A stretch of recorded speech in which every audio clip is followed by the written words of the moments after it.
Good evening. My name is Barbara Bravo, and I'm a ceramic artist. I live in Saugerties, but I'm a native of Brooklyn, born and raised in Brooklyn, and came here as an adult. My husband and I relocated to the Hudson Valley because we wanted more environment in our lives. Having been born and raised in the city, it was always something that seemed like an accident of birth. And coming here to Saugerties, we've found everything that we were looking for. Lots of environment. We're living with nature, and nature inspires my work. As a potter, I trained in Brooklyn at the Brooklyn Museum Art School, and that was in 1971. So it's been more than 40 years that I have been working with clay, and it's been a very interesting journey. In the beginning, I was searching, I was looking for some mode of expression. I experimented with drawing, I tried painting, I tried sculpture, photography, and then one day I took a pottery class, and the moment I sat down at the potter's wheel and started working with the clay, I knew that I found the media that I really wanted to explore. And over all these years, I think I've tried to do everything with clay. I remember in the early days, as I would make pots and I would bring them home, I started running out of places to store them, so I gave them away to everyone in my family, to all of my friends. And then at one point, there was no more room under the bed, so I was forced to go out and begin selling my work to the public. And that really opened up many doors for me, and I became a production potter, and that was a career of more than 25 years. I've sold to gift shops, I've sold to galleries and museum stores nationally.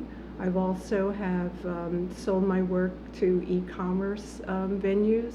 So I had a really good run with having my work out there in the world and enjoying watching other people enjoy my work. I developed a line of signature pottery that has a three-dimensional floral design aspect to it, and that goes back to living here in this wonderful environment, and where I can step outside and look at my gardens and feel inspired by them, and return to the studio and begin to bring some of that beauty into my work.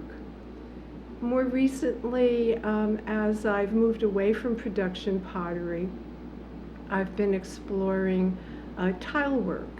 And this too, it's like starting over again.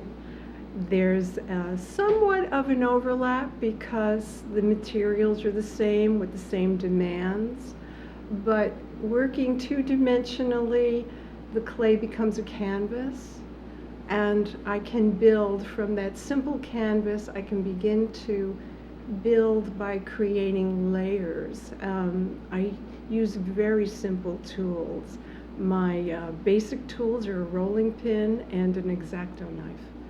A lot of my work, particularly like the piece I brought here for today, is a landscape that was based on a photograph, and I interpret the photograph into line drawings. Once I have that in hand, I'm able to begin to segregate sections of it, and with very, very thin layers of clay, I can build up from the back towards the front of the canvas and watch the thing develop before my own very eyes. And I'm never quite sure where I'm going with it until I see it happening.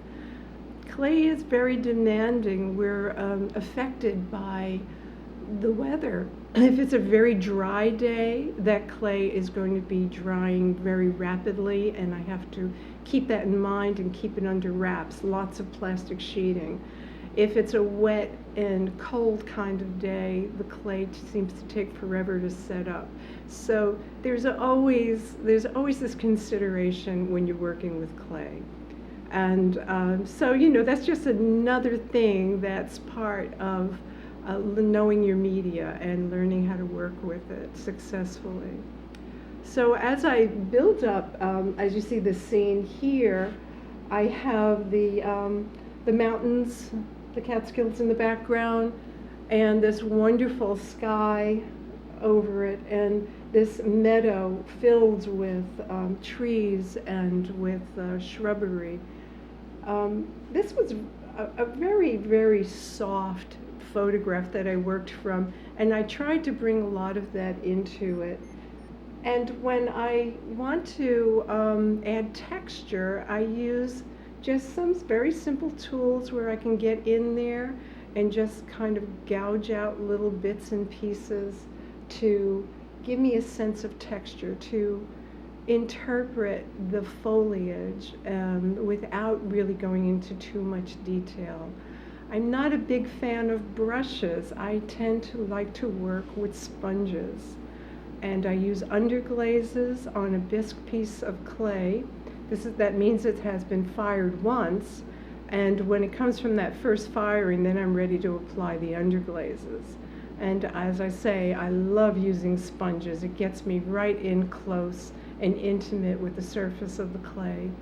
And then I will come back, maybe using some dry brush techniques, sometimes adding with a fine brush I can add line and maybe some other minor details. But you know, the biggest challenge is to keep it simple and not to overwork it.